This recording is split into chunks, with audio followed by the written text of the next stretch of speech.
दृष्ट शुभ करै हरै अग पाप सकल मल।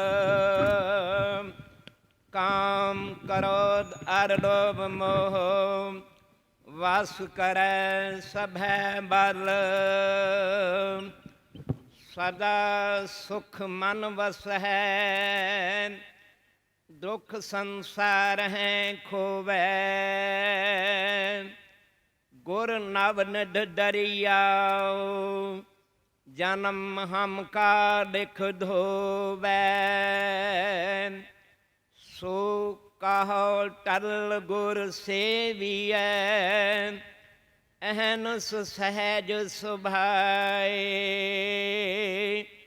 दर्शन परसै गुरु कै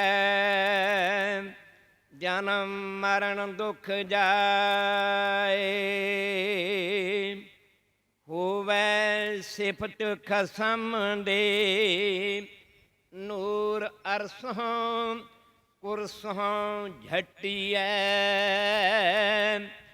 तुद डिठे सच्चे पातशाह मल जन्म जन्म दे कटियै।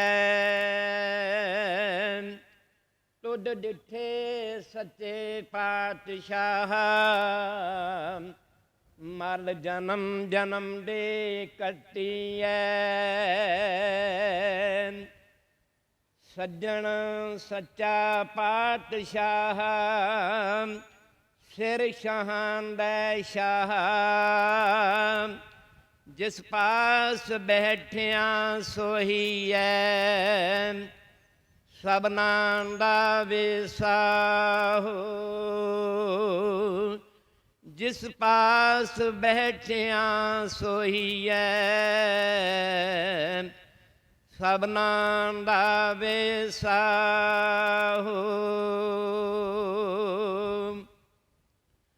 सतनाम वाहिगुरु साहिब जी। एक ओंकार सतगुर प्रसाद। श्लोक महला तीजा। ब्रह्म बिंदै इसदा ब्रह्मट रहै। एक शब्द निमलाए नव निधि 18 सिद्धि पिछै लगियां फिर हैं। जो हर हृदय सदा बसाए। ब्रह्म बिंदै इसदा ब्रह्मट रहै। एक शब्द निमलाए नव निधि 18 सिद्धि पिछै लगियां फिर हैं। जो हर हृदय सदा वसाए। बिन सतगुर नाउ ना पाइयै बुझो कर विचार। नानक पूरै भाग सतगुर मिलै सुख पाए जुग चार। महला तीजा। क्या गभरू क्या बिरद है मनमुख तृष्णा भुख न जाए। गुरमुख शब्दे रटिया सीतन होए आप गवाए। अंदर त्रिपट संतोखिया फिर भुख ना लगे आए। ਨਾਨਕ ਜੇ ਗੁਰਮੁਖ ਕਰਹਿ ਸੋ ਪਰਮਾਨ ਹੈ। ਜੋ ਨਾਮ ਰਹੇ ਨਿਮਨਾਏ। ਪੌੜੀ ਹਾਂ ਬਦਹਾਰੀ ਤਿਨ ਕਉ ਜੋ ਗੁਰਮੁਖ ਸਿੱਖਾ।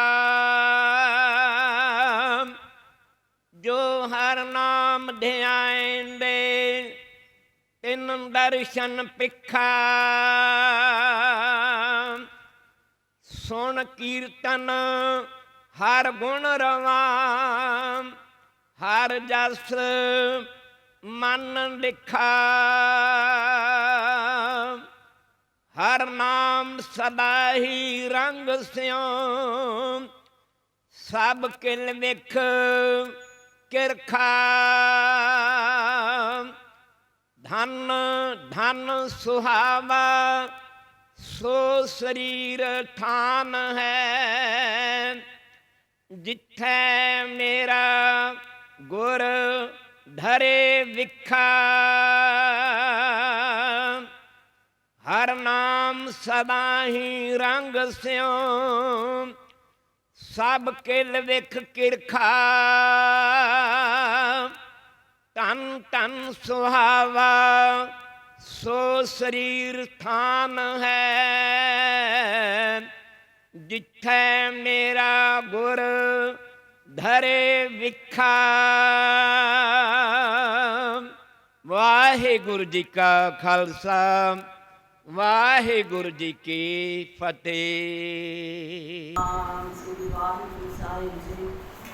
ਇੱਕ ਓੰਕਾਰ ਸਤਿਨਾਮ ਕਰਤਾ ਪੁਰਖ ਨਿਰਭਉ ਨਿਰਵੈਰ ਅਕਾਲ ਮੂਰਤ ਅਜੂਨੀ ਸੈਭੰ ਗੁਰ ਪ੍ਰਸਾਦ। ਦੰਡੋਤ ਬੰਦਨ ਅਨਿਕ ਬਾਰ ਸਰਬ ਕਲਾ ਸਮਰੱਥ। ਡੋਲਨ ਤੇ ਰਾਖੋ ਪ੍ਰਭੂ ਨਾਨਕ ਦੇ ਕਰ ਹੱਥ। ਹਰ ਦਇਆ ਪ੍ਰਭ ਧਾਰੋ ਪਾਖਣ ਹਮ ਤਾਰੋ। ਕੱਢ ਲੇਵੋ ਸਬਦ ਸੁਭਾਏ ਜਿਉ। ਮੋਹ ਚੀਕੜ ਪਾਥੇ ਨਿਗਰਤ ਹਮ ਜਾਤੇ। ਹਰ ਬਾਹਾ ਪ੍ਰਭੂ ਪਕੜਾਏ ਜਿਉ। ਬੇਸੁਮਾਰ ਅਥਾਹ ਅਗਨਤ ਅਤੁਲੈ। ਜੋ ਬੁਲਾਵੋ ਤਿਉ ਨਾਨਕ ਦਾਸ ਬੋਲੇ। ਜੋ ਬੁਲਾਵੋ ਤਿਉ ਨਾਨਕ ਦਾਸ ਬੋਲੇ। ਜੁਗੋ ਜੁਗ ਅਟਲ ਚਵਰ ਤਖਤ ਚਤਰ ਦੇ ਮਾਲਿਕ ਅੰਦਰ ਜਾਮੀ ਸਤਿਗੁਰੂ। ਧੰਨ ਧੰਨ ਸ਼੍ਰੀ ਗੁਰੂ ਗ੍ਰੰਥ ਸਾਹਿਬ ਜੀ ਮਹਾਰਾਜ। ਇਹਨਾਂ ਦੇ ਪਾਵਨ ਤੇ ਪਵਿੱਤਰ ਹਜ਼ੂਰੀ ਅੰਦਰ ਜੁੜ ਬੈਠਣ ਦਾ ਆਪਾਂ ਸਭ ਨੂੰ ਇਹ ਸੁਭਾਗ ਸਮਾਂ ਮਿਲਿਆ ਹੈ। ਗੁਰੂ ਮਹਾਰਾਜ ਜੀ ਦੀ ਕਿਰਪਾ ਦਾ ਤੇ ਅਸੀਂ ਸਾਪਾ ਸਭ ਪਾਤਰ ਬਣੇ ਹਾਂ ਜੋ ਧੰਨ ਸ਼੍ਰੀ ਗੁਰੂ ਗ੍ਰੰਥ ਸਾਹਿਬ ਜੀ ਮਹਾਰਾਜ ਜੀ ਦੀ ਕੀ ਬੋਧ ਦਾ ਆਨੰਦ ਮਾਣ ਰਹੇ ਹਾਂ। ਅੰਮ੍ਰਿਤ ਵੇਲੇ ਦੇ ਸਰਵਣ ਉਪਰੰਤ ਸਰਬਤ ਦੇ ਭਲੇ ਦੀ ਅਰਦਾਸ ਸ਼ਾਮਲ ਹੋਏ ਹਾਂ। ਹੁਕਮਨਾਮਾ ਸਾਹਿਬ ਸਰਵਣ ਕੀਤਾ ਹੈ। ਹੁਣ ਸਮਾਂ ਹੈ ਜੋ ਅੰਮ੍ਰਿਤ ਵੇਲੇ ਹੁਕਮਨਾਮਾ ਸਾਹਿਬ ਬਖਸ਼ਿਸ਼ ਹੋਇਆ ਹੈ। ਹੁਕਮਨਾਮਾ ਸਾਹਿਬ ਦੀ ਵਿਚਾਰ ਨਾਲ ਸਾਂਝ ਪਾਉਣ ਦਾ ਗੁਰੂ ਮਹਾਰਾਜ ਕਿਰਪਾ ਕਰਨ ਆਪ ਆਪਣਾ ਮਿਹਰ ਭਰਿਆ ਹੱਥ ਰੱਖ ਕੇ ਰਸਨਾ ਦੇ ਵਿਚਰ ਕੇ ਵਿਚਾਰ ਦੀ ਸੇਵਾ ਕਰਵਾ ਲੈਣ। ਵਿਚਾਰ ਆਰੰਭ ਕਰਨ ਤੋਂ ਪਹਿਲਾਂ ਸਾਰੇ ਹੀ ਧੰਨ ਸ਼੍ਰੀ ਗੁਰੂ ਗ੍ਰੰਥ ਸਾਹਿਬ ਜੀ ਮਹਾਰਾਜ ਜੀ ਦੇ ਚਰਨਾਂ ਵਿੱਚ ਹਾਜ਼ਰੀ ਲਵਾਈਏ। ਫਤਿਹ ਪ੍ਰਵਾਨ ਕਰੋ। ਵਾਹਿਗੁਰੂ ਜੀ ਕਾ ਖਾਲਸਾ ਵਾਹਿਗੁਰੂ ਜੀ ਕੀ ਫਤਿਹ। ਅੱਜ ਦਾ ਜੋ ਪਾਵਨ ਪਵਿੱਤਰ ਹੁਕਮਨਾਮਾ ਸਾਹਿਬ ਧੰਨ ਸ਼੍ਰੀ ਗੁਰੂ ਰਾਮਦਾਸ ਜੀ ਮਹਾਰਾਜ ਸੋਢੀ ਪਾਤਸ਼ਾਹ ਜੀ ਦੀ ਮੁਬਾਰਕ ਰਸਨਾ ਤੋਂ ਉਚਾਰਿਆ ਹੋਇਆ ਬਿਲਾਵਲ ਰਾਗ ਦੇ ਅੰਦਰ ਧੰਨ ਸ਼੍ਰੀ ਗੁਰੂ ਗ੍ਰੰਥ ਸਾਹਿਬ ਜੀ ਮਹਾਰਾਜ ਜੀ ਦੇ ਪਾਵਨ ਅੰਗ 799 ਵਿੱਚ ਸੁਭਾਇਮਾਨ ਹੈ। ਅੱਜ ਦੇ ਇਸ ਸ਼ਬਦ ਵਿੱਚ ਗੁਰੂ ਰਾਮਦਾਸ ਜੀ ਮਹਾਰਾਜ ਸਾਨੂੰ ਸਭ ਜੀਵਾਂ ਨੂੰ ਆਪਣੇ ਮਨ ਦੇ ਰਾਹੀਂ ਸਮਝਾ ਕੇ ਉਪਦੇਸ਼ ਦੇਣ ਦਾ ਯਤਨ ਕਰ ਰਹੇ ਹਨ। ਗੁਰੂ ਮਹਾਰਾਜ ਜੀ ਨੇ ਆਪਣੇ ਮਨ ਦੇ ਰਾਹੀਂ ਸਾਨੂੰ ਜੀਵਾਂ ਨੂੰ ਉਪਦੇਸ਼ ਦਿੱਤਾ ਹੈ। ਗੁਰਬਾਣੀ ਵਿੱਚ ਜਿਹੜੇ ਵੀ ਗੁਰੂ ਦੀ ਬਾਣੀ ਹੈ, ਭਗਤਾਂ ਦੀ ਬਾਣੀ ਹੈ, ਭੱਟਾਂ ਦੀ ਬਾਣੀ ਹੈ, ਸਾਰਿਆਂ ਨੇ ਹੀ ਆਪਣੇ ਮਨ ਦੇ ਰਾਹੀਂ ਸਾਨੂੰ ਜੀਵਾਂ ਨੂੰ ਉਪਦੇਸ਼ ਦਿੱਤਾ ਹੈ। ਕਿਉਂਕਿ ਇੱਕ ਮਨ ਹੀ ਐਸਾ ਹੈ ਜੋ ਦੋ ਤਰ੍ਹਾਂ ਦੇ ਕੰਮ ਕਰਦਾ ਹੈ। ਜੇ ਸੰਸਾਰ ਦੇ ਰਸਾਂ ਦਾ ਸਵਾਦ ਲੈਣਾ ਹੈ ਤਾਂ ਉਹ ਵੀ ਮਨ ਲੈਂਦਾ ਹੈ, ਤੇ ਜੇ ਨਿਰੰਕਾਰ ਦੇ ਨਾਮ ਦੇ ਰਸ ਵਿੱਚ ਲੈਣਾ ਹੈ ਤਾਂ ਉਹ ਵੀ ਮਨ ਹੀ ਲੈਂਦਾ ਹੈ। ਗੁਰੂ ਮਹਾਰਾਜ ਜੀ ਨੇ ਗੁਰਬਾਣੀ ਦੇ ਵਿੱਚ ਵਾਰ-ਵਾਰ ਮਨ ਨੂੰ ਸੰਬੋਧਨ ਕਰਕੇ ਕਿਹਾ ਹੈ। ਕਿਸੇ ਥਾਂ ਤੇ ਮਨ ਨੂੰ ਚੰਚਲ ਵੀ ਕਿਹਾ ਹੈ, ਇਹ ਮਨ ਚੰਚਲਾ। ਕਿਸੇ ਥਾਂ ਤੇ ਮਨ ਨੂੰ ਪਿਆਰਿਆ ਵੀ ਕਿਹਾ ਹੈ, ਇਹ ਮਨ ਪਿਆਰਿਆ। ਕਿਸੇ ਥਾਂ ਤੇ ਮਨ ਨੂੰ ਜੋਗੀ ਵੀ ਕਿਹਾ ਹੈ, ਇਹ ਪਰਮਾਤਮਾ ਨਾਲ ਹੀ ਜੋੜਦਾ ਹੈ। ਤੇ ਕਿਸੇ ਥਾਂ ਤੇ ਮਨ ਨੂੰ ਭੋਗੀ ਵੀ ਕਿਹਾ ਹੈ, ਇਸ ਸੰਸਾਰ ਨਾਲ ਵੀ ਇਹ ਮਨ ਹੀ ਜੋੜਦਾ ਹੈ। ਇਹ ਮਨ ਹੀ ਐਸਾ ਹੈ ਜੋ ਸੰਸਾਰ ਨਾਲ ਜੋੜਦਾ ਹੈ, ਤੇ ਇਹ ਮਨ ਹੀ ਐਸਾ ਹੈ ਜੋ ਨਿਰੰਕਾਰ ਦੇ ਨਾਲ ਜੋੜਦਾ ਹੈ। ਆਪਾਂ ਸਭ ਨੂੰ ਇਹ ਪਤਾ ਹੈ, ਪਰ ਮਨ ਜਿਹੜਾ ਹੈ ਇਹ ਜ਼ਰੀਆ ਕਿਸ ਨੂੰ ਬਣਾਉਂਦਾ ਹੈ? ਜਿਹੜੇ ਸਾਡੇ ਗਿਆਨ ਇੰਦਰੇ ਹਨ, ਕਰਮ ਇੰਦਰੇ ਹਨ, ਇਹਨਾਂ ਨੂੰ ਜ਼ਰੀਆ ਬਣਾਉਂਦਾ ਹੈ। ਜੇ ਅੱਖਾਂ ਨੇ ਕਿਸੇ ਚੀਜ਼ ਨੂੰ ਵੇਖਣਾ ਹੈ, ਕਿਸੇ ਚਿੱਤਰ ਨੂੰ ਵੇਖਦੀਆਂ ਹਨ, ਤਾਂ ਉਹ ਅੱਖਾਂ ਉਸ ਚਿੱਤਰ ਨੂੰ ਵੇਖਦੀਆਂ ਹਨ, ਪਰ ਦੱਸਦਾ ਕੌਣ ਹੈ? ਮਨ ਦੱਸਦਾ ਹੈ। ਰੋਣ ਦਾ, ਹੱਸਣ ਦਾ, ਸਵਾਦ ਦਾ ਸਾਰਾ ਇਹ ਮਨ ਹੀ ਦੱਸਦਾ ਹੈ। ਮਨ ਹੀ ਅੱਖਾਂ ਨੂੰ ਦੱਸਦਾ ਹੈ ਕਿ ਇਹ ਚਿੱਤਰ ਦੇਖਣਾ ਹੈ। ਮਨ ਹੀ ਕੰਨਾਂ ਨੂੰ ਦੱਸਦਾ ਹੈ ਕਿ ਇਹ ਗੱਲਾਂ ਸੁਣਨੀਆਂ ਹਨ। ਗੁਰੂ ਮਹਾਰਾਜ ਮਨ ਦੇ ਰਾਹੀਂ ਹੀ ਸਾਰੀ ਗੁਰਬਾਣੀ ਦੇ ਵਿੱਚ ਸਾਨੂੰ ਜੀਵਾਂ ਨੂੰ ਸੰਬੋਧਨ ਕਰਕੇ ਉਪਦੇਸ਼ ਦੇ ਰਹੇ ਹਨ। ਮਨ ਨੂੰ ਸੰਬੋਧਨ ਕਰਕੇ ਆਪਣੇ ਮਨ ਦੇ ਰਾਹੀਂ ਸਾਨੂੰ ਜੀਵਾਂ ਨੂੰ ਉਪਦੇਸ਼ ਕਰ ਰਹੇ ਹਨ। ਇਸ ਸ਼ਬਦ ਵਿੱਚ ਵੀ ਗੁਰੂ ਜੀ ਆਪਣੇ ਮਨ ਦੇ ਰਾਹੀਂ ਸਾਨੂੰ ਜੀਵਾਂ ਨੂੰ ਦੱਸ ਰਹੇ ਹਨ, ਮੇਰੇ ਮਨ ਹਰ ਗੁਣ ਹਰ ਉਚਰੋ। ਇਹ ਮੇਰੇ ਮਨ, ਤੂੰ ਉਸ ਪਰਿਪੂਰਨ ਪਰਮਾਤਮਾ ਦੇ ਗੁਣਾਂ ਨੂੰ ਉਚਾਰਿਆ ਕਰ, ਸਿਮਰਿਆ ਕਰ, ਉਸ ਦੇ ਗੁਣਾਂ ਨੂੰ ਚੇਤੇ ਕਰਿਆ ਕਰ, ਉਸ ਦੇ ਗੁਣਾਂ ਦੀ ਸਿਫਤ ਸਲਾਹ ਕਰਿਆ ਕਰ। ਮਨ ਦੇ ਰਾਹੀਂ ਉਪਦੇਸ਼ ਸਾਨੂੰ ਜੀਵਾਂ ਨੂੰ ਦੇ ਰਹੇ ਹਨ। ਮਨ ਨੂੰ ਹੀ ਗੁਰੂ ਮਹਾਰਾਜ ਜੀ ਨੇ ਚੰਚਲ ਕਿਹਾ ਹੈ, ਤੇ ਮਨ ਨੂੰ ਹੀ ਕਿਹਾ ਹੈ, ਮਨ ਨੂੰ ਜੋਤ ਸਰੂਪ ਹੈ, ਆਪਣਾ ਮੂਲ ਪਛਾਣ। ਕਿਉਂਕਿ ਪਰਮਾਤਮਾ ਨਾਲ ਜੋੜਨ ਦਾ ਕੰਮ ਵੀ ਮਨ ਹੀ ਕਰੇਗਾ। ਗੁਰੂ ਮਹਾਰਾਜ ਮਨ ਰਹੇ ਕਹਿ ਰਹੇ ਹਨ, ਇਹ ਮੇਰੇ ਮਨਾ, ਤੂੰ ਸਦਾ ਉਸ ਪਰਮਾਤਮਾ ਦੇ ਗੁਣ ਯਾਦ ਕਰਦਾ ਰਹਿ। ਤੇ ਨਾਲ ਕਿਹਾ, ਮਸਤਕ ਲਿਖਤ ਲਿਖੀ ਗੁਣ ਗਾਏ, ਮਿਲ ਸੰਗਤ ਪਾਰ ਕਰੋ ਰਹਾਓ। ਰਹਾਓ ਵਾਲੀ ਪੰਕਤੀ ਵਿੱਚ ਗੁਰੂ ਮਹਾਰਾਜ ਕਹਿ ਰਹੇ ਹਨ ਕਿ ਜਿੱਦਾਂ ਮਨੁੱਖਾਂ ਦੇ ਮਸਤਕ ਪਾਪ ਮੱਥੇ ਦੇ ਭਾਗ ਜਾਗਦੇ ਹਨ, ਫਿਰ ਉਹ ਸੰਗਤ ਦੇ ਵਿੱਚ ਆਉਂਦੇ ਹਨ, ਤੇ ਸੰਗਤ ਦੇ ਵਿੱਚ ਆ ਕੇ ਉਹ ਪਰਮਾਤਮਾ ਦੇ ਗੁਣਾਂ ਨੂੰ ਚੇਤੇ ਕਰਦੇ ਹਨ, ਪਰਮਾਤਮਾ ਦੀ ਸਿਫਤ ਸਲਾਹ ਕਰਦੇ ਹਨ, ਪਰਮਾਤਮਾ ਦੇ ਨਾਮ ਦਾ ਸਿਮਰਨ ਕਰਦੇ ਹਨ, ਤੇ ਫਿਰ ਇਸ ਸੰਸਾਰ ਭੰਗਲ ਤੋਂ ਉਹ ਪਾਰ ਹੋ ਜਾਂਦੇ ਹਨ। ਪਰ ਕਰਦਾ ਕੌਣ ਹੈ? ਮਨ ਹੀ ਕਰਦਾ ਹੈ। ਮਨ ਹੀ ਗੱਲਾਂ ਵੱਲ ਲੈ ਕੇ ਜਾਂਦਾ ਹੈ, ਮਨ ਹੀ ਸੰਗਤ ਵੱਲ ਲੈ ਕੇ ਜਾਂਦਾ ਹੈ। ਇਹ ਮਨ ਜੋਗੀ ਵੀ ਹੈ, ਤੇ ਇਹ ਮਨ ਭੋਗੀ ਵੀ ਹੈ। ਇਹ ਮਨ ਚੰਚਲ ਵੀ ਹੈ, ਇਹ ਮਨ ਪਿਆਰਾ ਵੀ ਹੈ।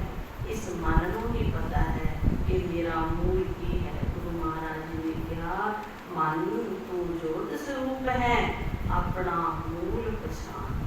ਇਹ ਮਨ ਹੀ ਜੋੜੇਗਾ। ਫਿਰ ਅੱਗੇ ਗੁਰੂ ਮਹਾਰਾਜ ਮਨ ਦੇ ਰਾਹੀਂ ਉਪਦੇਸ਼ ਦੇ ਕੇ ਫਿਰ ਸਾਨੂੰ ਜੀਵਾਂ ਨੂੰ ਕਹਿ ਰਹੇ ਹਨ। ਬਿਲਾਵਲ ਰਾਮ ਦੇ ਅੰਦਰ ਗੁਰੂ ਮਹਾਰਾਜ ਜੀ ਦੇ ਵਚਨ ਹਨ। ਬਿਲਾਵਲ ਮਹੱਲਾ ਚੌਥਾ। ਆਓ ਸੰਤ ਮਿਲੋ ਮੇਰੇ ਭਾਈ, ਮਿਲ ਹਰ ਹਰ ਕਥਾ ਕਰੋ। ਇਹ ਗੁਰੂ ਮਹਾਰਾਜ ਕਹਿ ਰਹੇ ਹਨ, ਇਸ ਮਨ ਨੂੰ ਸਮਝਾ ਰਹੇ ਹਨ, ਮਨ ਦੇ ਰਾਹੀਂ ਕਹਿ ਰਹੇ ਹਨ, ਇਹ ਪਿਆਰਿਓ, ਇਹ ਸੰਤ ਜਨੋ, ਇਹ ਗੁਰੂ ਦੇ ਪਿਆਰਿਓ, ਇਹ ਭਾਈਓ, ਆਓ ਸਾਰੇ ਚੱਲੀਏ। ਕਿੱਥੇ ਚੱਲੀਏ? ਗੁਰੂ ਦੀ ਸੰਗਤ ਦੇ ਵਿੱਚ ਚੱਲੀਏ। ਉੱਥੇ ਜਾ ਕੇ ਕੀ ਕਰੀਏ? ਪਰਮਾਤਮਾ ਦੇ ਨਾਮ ਦੀ ਸਿਫਤ ਸਲਾਹ ਕਰੀਏ। गुरु अमरदास जी महाराज जी का वचन है, आओ सिख सतगुरु के प्यारे, गावो सच्ची बाणी। आओ प्यारे संत जनों, गुरु की प्यारी संगत, आओ सारे चलिए गुरु की संगत दे विच जाइए ते उत्थे जाके परमात्मा दे नाम की सिख सलाह करिए, परमात्मा दे नाम की बाणी नूं उचारिए, कीर्ति गाइए। फिर की होगा, क्यों गाइए, की मिलेगा, की फल की प्राप्ति होगी।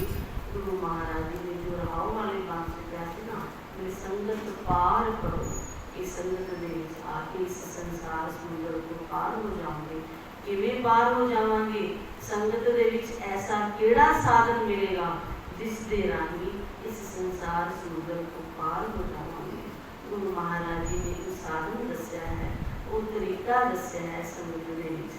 हर हर नाम मोहित है कलयुग, केवट गुर शब्द करो। जी जब किसी भी सफर को तय करना हो, वो दूर का सफर है चाहे नेड़े का सफर है, कोई ना कोई साधन जरूर वरत्या जाता है। जो अजे किसी भी साधन की काढ़ नहीं सी, कोई भी व्हीकल नहीं सा, गुरु का सफर तय करता ही सी ना।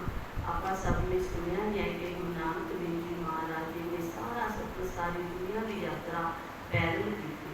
उन्होंने पैदल पैरों नाल तुर के ही सारी संसार की यात्रा की, जो कोई साधन नहीं सा। फिर जिमें जिमें साधन की काढ़ हुई, फिर साइकिल की काढ़ हुई, फिर साइकिल राही सफर तय होने लग गया। फिर किसी होर व्हीकल स्कूटर की, मोटरसाइकिल की काढ़ हुई तो उसके राही सफर तय होने लग्या। फिर उसको भी तीन साधन आ गए, बस आ गई, ट्रक आ गई, कार आ गई, उसके राही सफर तय होने लग्या। हुण अज के समय जो सब तो तेज साधन है, बहुत जल्दी जो सफर तय करना हो तो किस की वरतों की जाती है? हवाई जहाज की वरतों की जाती है। उसके राही बहुत लंबे सफर नूं बहुत थोड़े समय के तय किया जाता है। तां गुरु नानक देव जी महाराज जी ने सारे गुरुआं ने जिहड़ा शब्द दस्या है कि परमात्मा के नाम का जो शब्द है, वाहिगुरू शब्द है, ये जहाज ही का है। इस दे राही तुसी कल युग के समय दे विच बहुत छेती, बहुत थोड़े समय दे विच, किन्ने समय दे विच एक निमक मात्र। हुण आपां सब नूं पता है कि निमक तो भाव है अख दे, जो अख पलक चुकती है ना तो उसको एक निमक कहा जाता है। तो आपां सब नूं पता है कि अख की पलक चुकण से कितना समा लगता है। गुरु महाराज ने कहा इन्ने थोड़े समय दे विच तू इस जहाज दे राही, किहड़े जहाज दे राही? गुरु शब्द दे राही। किहड़े शब्द दे राही? वाहिगुरू नाम जहाज है, चढ़े सो उतरे पार। ते नाल क्या जो श्रद्धा कर सेल दे, गुरपाद उतारन हार। श्रद्धा करके जो इस जहाज पे चढ़ते हैं, वो शक्तियाँ इस संसार सुंदर को पार हो जाते हैं। गुरु महाराज कह रहे हैं, हे प्यारिओ, हे संत जनों, आओ सारे आपां गुरु की संगत विच चलिए, उत्थे बैठ के गुरु की सिख सलाह करिए। उत्थे जदों बैठ के नाम सिमरन किया जाएगा तो उस नाम दे राही, उस शब्द दे राही इस संसार सुंदर को बहुत ही थोड़े समय दे विच इस संसार सुंदर को पार किया जा सकता है। हर हर नाम मोहित है कलयुग। इस कलयुग दे विच एक जहाज है। किहड़ा जहाज है? केवट गुर शब्द करो। नाल ये भी क्या कि शब्द जहाज है तो इसको चलाने वाला बड़ा कौन है? परमात्मा। गुर जिहड़ा है वो दोनों के नाल लगेगा, दोनों शब्दों के नाल। केवट गुर, गुर शब्द भाव जहाज जिहड़ा है वो भी गुरु है, तो जिहड़ा चलाने वाला है वो भी गुरु है। इत्थे गुरु महाराज मन दे राही सानू उपदेश दे रहे हैं। अगे फिर कह रहे हैं कि संगत विच आके नाम जप के फिर ऐसे रस की प्राप्ति होगी कि बाकी दुनिया के सारे रस जिहड़े हैं फिर हो जाएंगे। क्योंकि मन जिहड़ा है इस संसार के रसां का भी स्वाद दिंदा है, तो मन ही है जिहड़ा निरंकार के रस का स्वाद दिंदा है। पर संसार के रस ऐसे हैं ਜ਼ਹਿਰੀਲੇ ਹਨ। ਇਸ ਦੇ ਵਿੱਚ ਰਹਿ ਕੇ ਪਰਮਾਤਮਾ ਦਾ ਨਾਮ ਪ੍ਰਾਪਤ ਨਹੀਂ ਕੀਤਾ ਜਾ ਸਕਦਾ। ਪਰ ਨਾਮ ਦਾ ਰਸ ਐਸਾ ਹੈ ਜਦੋਂ ਉਸ ਦੀ ਪ੍ਰਾਪਤੀ ਹੁੰਦੀ ਹੈ ਫਿਰ ਪਰਮਾਤਮਾ ਦੇ ਨਾਲ ਮਿਲਾਪ ਹੁੰਦਾ ਹੈ ਤੇ ਬਾਕੀ ਸਾਰੇ ਰਸ ਜਿਹੜੇ ਹਨ ਉਹ ਫਿੱਕੇ ਲੱਗਦੇ ਹਨ। ਗੁਰੂ ਅਮਰਦਾਸ ਜੀ ਮਹਾਰਾਜ ਜੀ ਦਾ ਵਚਨ ਹੈ, ਕਹੈ ਨਾਨਕ ਇਹ ਅਨ ਰਸ ਸਭ ਵਿਸਰੇ। ਇਹ ਸਾਰੇ ਰਸ ਜਿਹੜੇ ਹਨ ਉਹ ਵਿਸਰ ਜਾਂਦੇ ਹਨ। ਕਦੋਂ? ਜਦੋਂ ਪਰਮਾਤਮਾ ਦੇ ਨਾਮ ਦਾ ਰਸ ਝੋਲੀ ਦੇ ਵਿੱਚ ਪੈ ਜਾਂਦਾ ਹੈ। ਪਰ ਇਹ ਮਿਲਦਾ ਕਿੱਥੇ ਹੈ? ਇਸ ਦੀ ਪ੍ਰਾਪਤੀ ਕਿਵੇਂ ਹੈ? ਇਹ ਨਾਮ ਰਹਿੰਦਾ ਕਿੱਥੇ ਹੈ? ਗੁਰੂ ਮਹਾਰਾਜ ਜੀ ਨੇ ਇਹ ਵਚਨ ਕੀਤੇ ਹਨ, ਕਾਇਆ ਨਗਰ ਮਹਿ ਰਾਮ ਰਸ ਉਤਮ ਕਿਉਂ ਪਾਈਐ ਉਪਦੇਸ ਜਨ ਕਰੋ। ਇੱਥੇ ਗੁਰੂ ਮਹਾਰਾਜ ਇੱਕ ਪ੍ਰਸ਼ਨ ਦੇ ਰਾਹੀਂ ਕਹਿ ਰਹੇ ਹਨ ਕਿ ਜਿਵੇਂ ਹਰ ਇੱਕ ਸ਼ਹਿਰ ਦੀ ਕੋਈ ਨਾ ਕੋਈ ਚੀਜ਼ ਐਸੀ ਹੁੰਦੀ ਹੈ, ਆਪਾਂ ਕਹਿੰਦੇ ਹਾਂ ਨਾ ਕਿ ਫਲਾਣੇ ਸ਼ਹਿਰ ਦੀ ਇਹ ਚੀਜ਼ ਬੜੀ ਸਵਾਦ ਹੈ, ਆਪਾਂ ਖਾਂਦੇ ਵੀ ਹਾਂ ਤੇ ਲੈ ਕੇ ਵੀ ਆਉਂਦੇ ਹਾਂ। ਤੇ ਗੁਰੂ ਮਹਾਰਾਜ ਕਹਿੰਦੇ ਹਨ ਕਿ ਇਸ ਸਰੀਰ ਦੇ ਵਿੱਚ ਵੀ ਇਹ ਕਾਇਆ ਭਾਵ ਇਸ ਸ਼ਹਿਰ ਦੇ ਵਿੱਚ ਵੀ ਕਾਇਆ ਰੂਪੀ ਸ਼ਹਿਰ ਦੇ ਵਿੱਚ ਵੀ ਇੱਕ ਐਸਾ ਰਸ ਹੈ ਜੋ ਬੜਾ ਸਵਾਦ ਹੈ। ਪਰ ਇਹ ਇਸ ਦਾ ਸਵਾਦ ਦੱਸ ਕੌਣ ਸਕਦਾ ਹੈ? ਜਿਨ ਚਾਖਿਆ ਤਿਸ ਆਇਆ ਸਵਾਦ। ਜਿਸਨੇ ਇਹ ਰਸ ਚੱਖਿਆ ਹੈ ਉਹ ਹੀ ਦੱਸ ਸਕਦਾ ਹੈ ਕਿ ਇਸ ਦੇ ਬਰਾਬਰ ਦਾ ਕੋਈ ਹੋਰ ਰਸ ਹੈ ਹੀ ਨਹੀਂ। ਫਿਰ ਸਾਰੇ ਰਸ ਫਿੱਕੇ ਲੱਗਦੇ ਹਨ। ਗੁਰੂ ਮਹਾਰਾਜ ਕਹਿ ਰਹੇ ਹਨ ਕਿ ਇਸ ਸਰੀਰ ਰੂਪੀ ਸ਼ਹਿਰ ਦੇ ਵਿੱਚ ਨਾਮ ਰਸ ਹੈ, ਪਰ ਆਵੇਗਾ ਕਿਵੇਂ? ਇਸ ਨੂੰ ਖੋਦਣ ਦੀ ਲੋੜ ਹੈ। ਕਿਵੇਂ? ਜਿਵੇਂ ਧਰਤੀ ਦੇ ਵਿੱਚੋਂ ਜੇ ਪਾਣੀ ਕੱਢਣਾ ਹੋਵੇ ਤਾਂ ਉਸ ਨੂੰ ਪੁੱਟਿਆ ਜਾਂਦਾ ਹੈ ਤਾਂ ਇੱਕਦਮ ਪੁੱਟਣ ਦੇ ਨਾਲ ਪਾਣੀ ਨਹੀਂ ਪਾਇਆ ਜਾਂਦਾ। ਪਹਿਲਾਂ ਤਾਂ ਬਹੁਤ ਡੂੰਘਾ ਪੁੱਟਿਆ ਜਾਂਦਾ ਹੈ, ਉਸ ਦੇ ਵਿੱਚੋਂ ਮਿੱਟੀ ਵੀ ਨਿਕਲਦੀ ਹੈ, ਵੱਡੇ ਵੀ ਨਿਕਲਦੇ ਹਨ, ਹੋਰ ਕਈ ਪਦਾਰਥ ਨਿਕਲਦੇ ਹਨ। ਤੇ ਫਿਰ ਜਦੋਂ ਪਾਣੀ ਆਉਂਦਾ ਹੈ ਤੇ ਨਾਲ ਦੀ ਨਾਲ ਕੋਈ ਨਿਰਮਲ ਜਲ ਨਹੀਂ ਆ ਜਾਂਦਾ, ਪਹਿਲਾਂ ਗੰਦਲਾ ਪਾਣੀ ਆਉਂਦਾ ਹੈ। ਉਸ ਤੋਂ ਬਾਅਦ ਜਦੋਂ ਡੂੰਘਾਈ ਤੱਕ ਪੁੱਟਿਆ ਜਾਂਦਾ ਹੈ ਤਾਂ ਫਿਰ ਨਿਰਮਲ ਜਲ ਆ ਜਾਂਦਾ ਹੈ।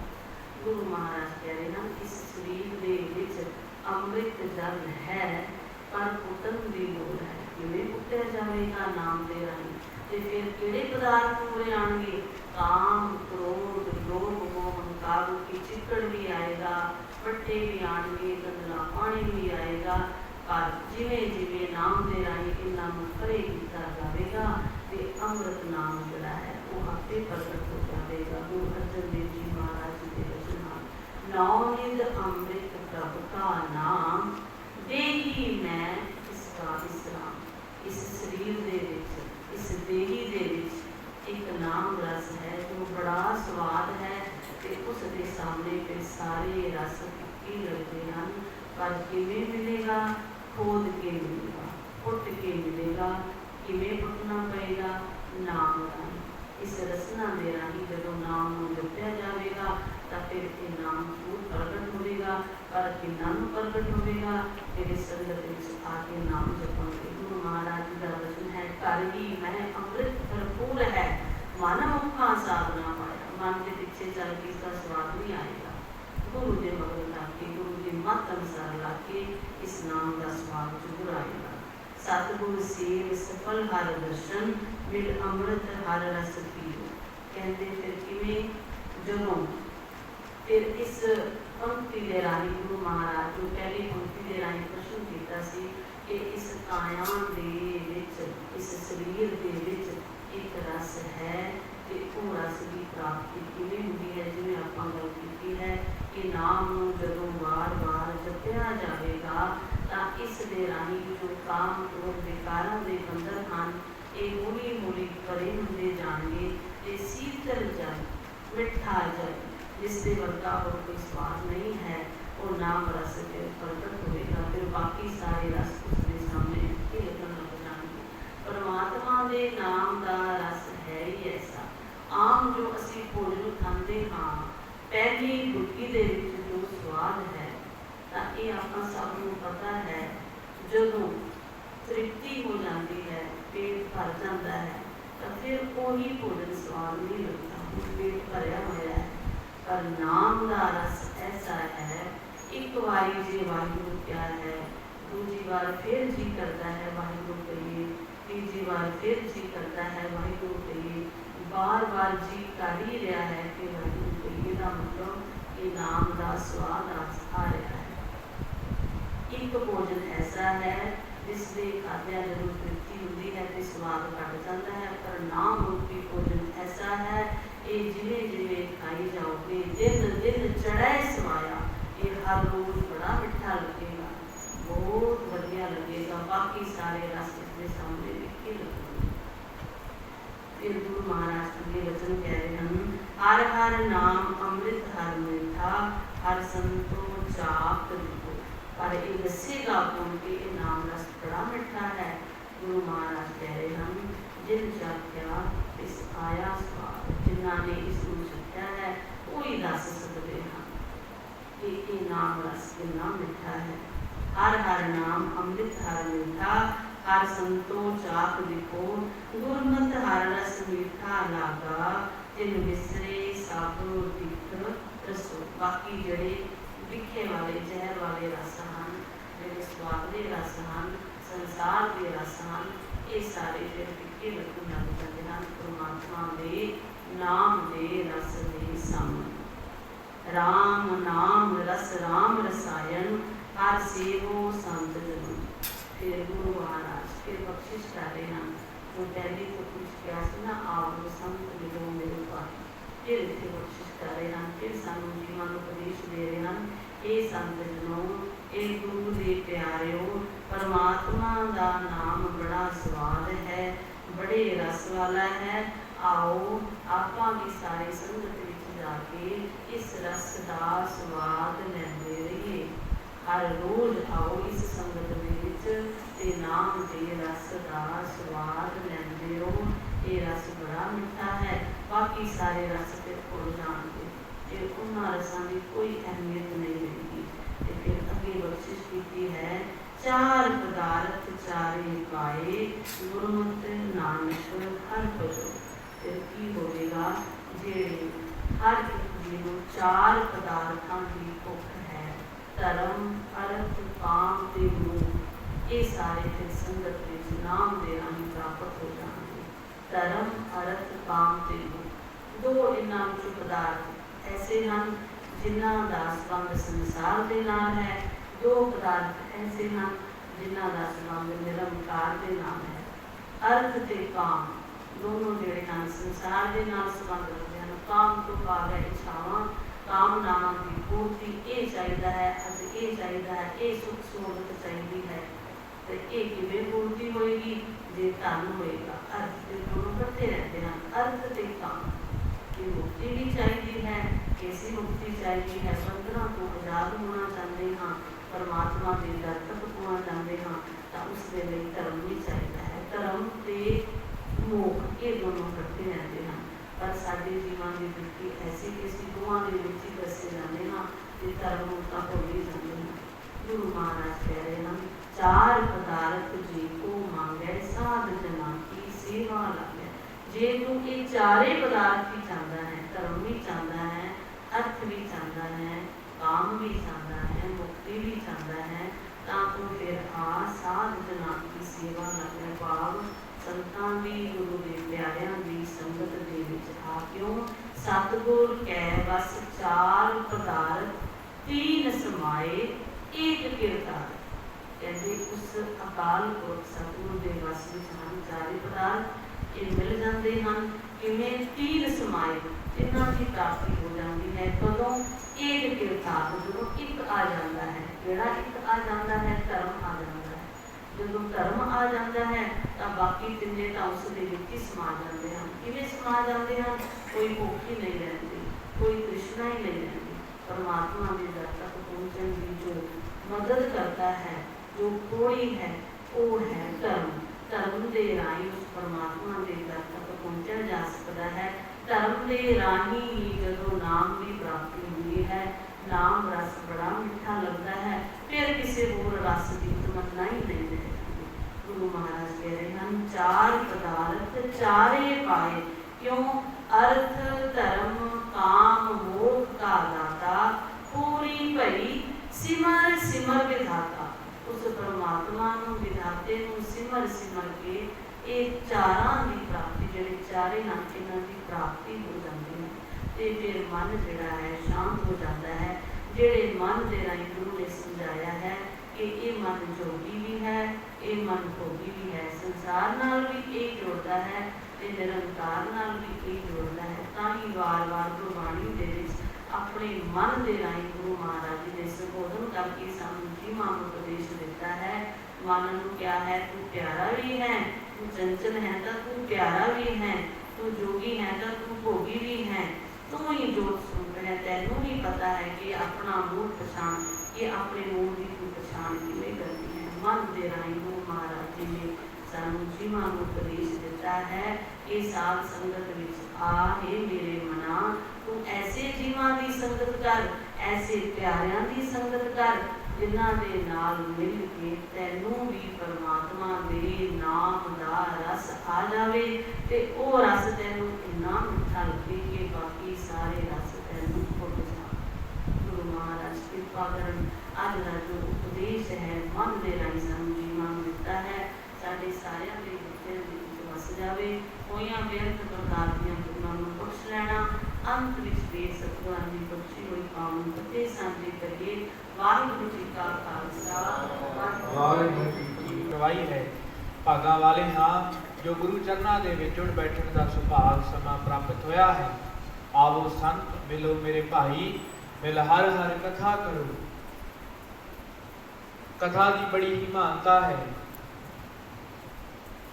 ਅਸੀਂ ਤਿੰਨ ਤਰੀਕੇ ਦੇ ਨਾਲ ਪਰਮਾਤਮਾ ਦੇ ਨਾਲ ਜੁੜਦੇ ਹਾਂ ਜੋ ਸਾਨੂੰ ਸਿੱਖ ਪੰਥ ਦੇ ਵਿੱਚ ਉਪਦੇਸ਼ ਹੋਇਆ ਹੈ। ਪਹਿਲਾ ਅਸੀਂ ਪਾਠ ਕਰਦੇ ਹਾਂ, ਦੂਜਾ ਅਸੀਂ ਕੀਰਤਨ ਕਰਦੇ ਹਾਂ, ਸੁਣਦੇ ਹਾਂ, ਤੀਜਾ ਅਸੀਂ ਕਥਾ ਦੇ ਵਿੱਚ ਭਾਗੀਦਾਰ ਹੁੰਦੇ ਹਾਂ, ਜਾਂ ਤਾਂ ਸ਼ਰੋਤੇ ਦੇ ਰੂਪ ਦੇ ਵਿੱਚ ਤੇ ਜਾਂ ਫਿਰ ਵਕਤੇ ਦੇ ਰੂਪ ਦੇ ਵਿੱਚ। ਅਗਰ ਪਾਠ ਕਰਦੇ ਹਾਂ ਤਾਂ ਜ਼ਰੂਰੀ ਨਹੀਂ ਕਿ ਸਾਰਿਆਂ ਨੂੰ ਹੀ ਰਸ ਆਏਗਾ। ਪਾਠ ਇੱਕ ਵਿਅਕਤੀ ਸਿਰਫ ਆਪਣੇ ਲਈ ਕਰ ਸਕਦਾ ਹੈ। ਕੀਰਤਨ ਸੁਣਦੇ ਹਾਂ, ਆਨੰਦ ਆਉਂਦਾ ਹੈ, ਪਰ ਕੋਈ ਵਿਰਲਾ ਹੀ ਕੀਰਤਨ ਦੇ ਜੋ ਅਸਲੀ ਮਾਇਨੇ ਹਨ, ਜੋ ਸ਼ਬਦ ਚੱਲ ਰਿਹਾ ਹੈ ਉਸ ਦੇ ਅਰਥਾਂ ਨੂੰ ਸਮਝ ਸਕਦਾ ਹੈ। ਤੇ ਜੋ ਕਥਾ ਹੁੰਦੀ ਹੈ, ਕਥਾ ਦੇ ਨਾਲ ਹਰ ਇੱਕ ਜੀਵ ਨੂੰ ਸਮਝ ਆ ਜਾਂਦੀ ਹੈ ਕਿ ਕੀ ਵਿਚਾਰ ਚੱਲ ਰਹੀ ਹੈ ਜਾਂ ਗੁਰੂ ਸਾਹਿਬ ਕੀ ਕਹਿਣਾ ਚਾਹੁੰਦੇ ਹਨ। ਇਸ ਲਈ ਸਾਡਾ ਵੀ ਫਰਜ਼ ਬਣਦਾ ਹੈ, ਜਿਸ ਤਰ੍ਹਾਂ ਅਸੀਂ ਹਰ ਰੋਜ਼ ਆਪ ਆਉਂਦੇ ਹਾਂ ਉਤੇ ਹੋਰਨਾਂ ਨੂੰ ਵੀ ਪ੍ਰੇਰੀਏ, ਵੱਧ ਤੋਂ ਵੱਧ ਕਥਾ ਨਾਮ ਦੇ ਨਾਲ ਜੋੜੀਏ ਤਾਂ ਜੋ ਇਹ ਲੋਕ ਸੁਖੀਏ ਪਰਲੋਕ ਸੁਹੇਲੇ ਹੋ ਸਕਣ।